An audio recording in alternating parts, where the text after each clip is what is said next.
Hey everyone, welcome back to my channel. I hope you're all doing well out there. And today we're going to talk about another Carrie film. But before we get into it, do me a favor, like, comment, and subscribe. Join me here.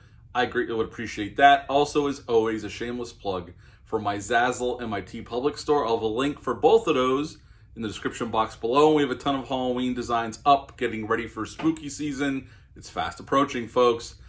And today we're going to go back to 2002 for a TV remake of Carrie. Yes, this aired on November 4th on NBC of 2002 and is 2 hours and 12 minutes long. I couldn't find a budget on this thing. To direct this film, they brought in David Carson. David Carson's directed a ton of TV stuff over the years. And in this film, we actually, a handful of these young ladies are in other horror films. They're horror veterans here. And first up to play Carrie White is Angela Bettis. Angela was in May, the movie May by Lucky McGee back in 2002. She was in Tobe Hooper's The Toolbox Murders in 2004, and many others. She's still working to this day. Patricia Clarkson plays Carrie's mom, Margaret White. Emily D. Raven plays Chris in this film, and she was in the Hills Have Eyes remake in 2006 and other stuff. Catherine Isabella, who's horror royalty in my eyes, plays Tina. She was in Ginger Snaps in 2000, Freddy vs. Jason. A great horror film by the Soska sisters called American Mary. If you've never seen it, check it out. I do believe it is streaming on Tubi. And David Keith is in this film as a detective for the local police department. And I also watched this movie on Tubi. So if you're interested, you may have never even heard or even knew they made a TV remake of this. But this is also streaming on Tubi. God bless you, Tubi. Never change. We love you. The plot is the same as the original Carrie. We have Angela Bettis playing Carrie. She is the outcast at school. She's a very religious zealot of a mother, played Patricia Clarkson. This movie follows the same beats as Brian De Palma's original Carrie film. So, I mean, you get some more layers here. You get some more characterization because this is a much longer film. Obviously, at 2 hours and 12 minutes long. So, really, what's the differences here? Well, there's some differences, as in this version, Carrie cannot control her powers. As in, like the original or even the sequel, where, Rachel could control her powers in the sequel, and Carrie in the original could control her powers. In this one, Carrie cannot control her powers. Even at the end, when we get that prom scene, which is pretty much the same scene as we got in the original, there might be some more stuff that happens. And so there's more stuff in the town that happens with Angela. Although we'll talk about it, some of the negatives go into that because this movie isn't very well made, honestly. I had seen parts of this in the past, but I never saw the whole thing. So sitting down watching the whole thing, we'll say that for the negatives, but it's not a very well made movie. So we get more of the destruction at the end for the finale, and the ending is different because Carrie actually lives in this version, and Sue Snell helps her survive and is driving her to Florida, and that's how the movie ends, with them driving towards Florida. Even after Carrie kills all these people, although they kind of make her sympathetic, where that's why they say she can't control it. Now, I don't like that plot point, but in this version, I guess it was their way to make her a little bit more sympathetic for her after she kills a bunch of people, even though she just killed a bunch of people and some of them were innocent.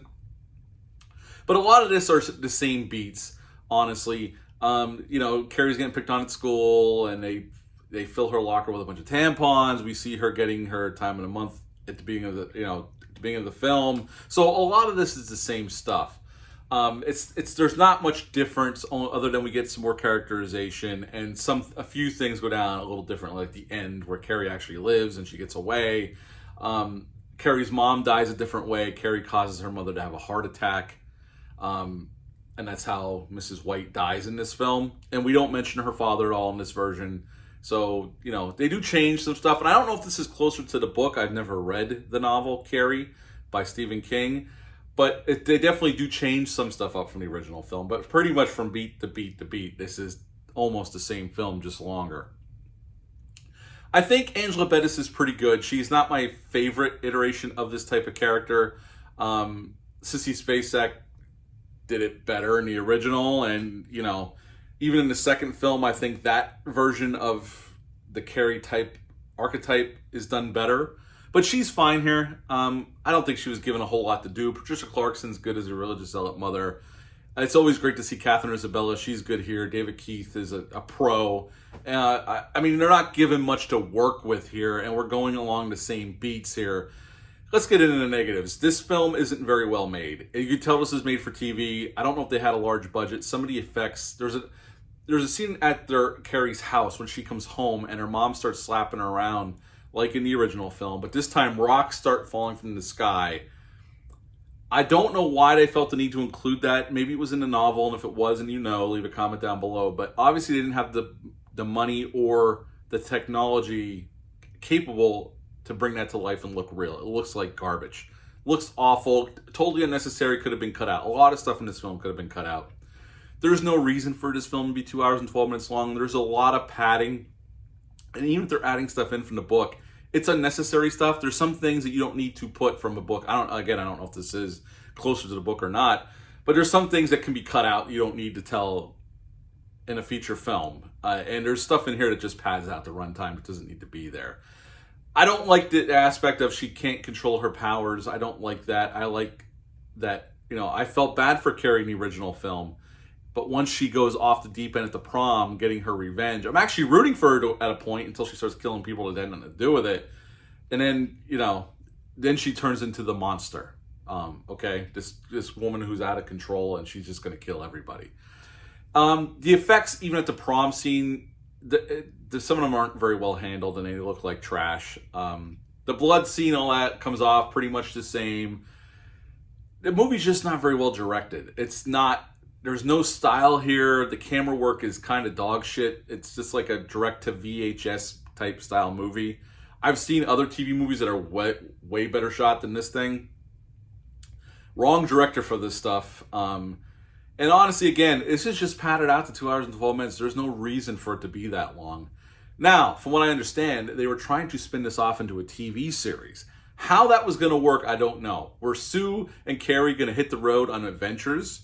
I think it's better if Carrie does die in the end. I don't even like that she survived at the end, even though she was wronged, obviously, for most of her life.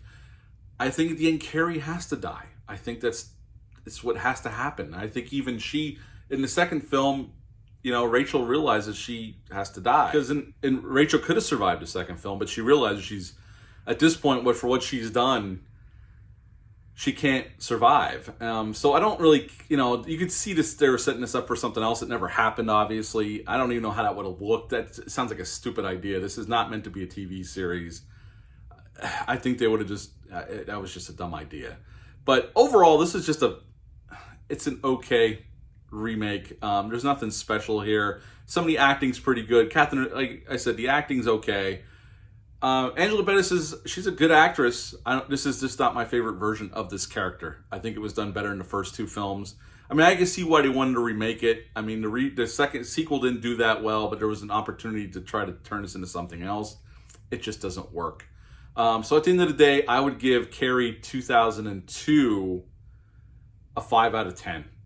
5 out of 10 for Carrie 2002. Have you ever seen this remake? Leave a comment down below. Let me know. If you do want to watch it, as I said earlier, it is on Tubi. So if you want to check it out, it's right there for you. 5 out of 10 for this version of Carrie. I'm going to do the remake next with Chloe Grace Moretz. But that's 4 movies, and then I'll do a ranking video after that. But yeah, let me know down below what you think of this version of Carrie. Hit the thumbs up, hit the subscribe button, share this video. I greatly would appreciate that. That's it for this review. I'll be back soon with another one. Until next time, bye.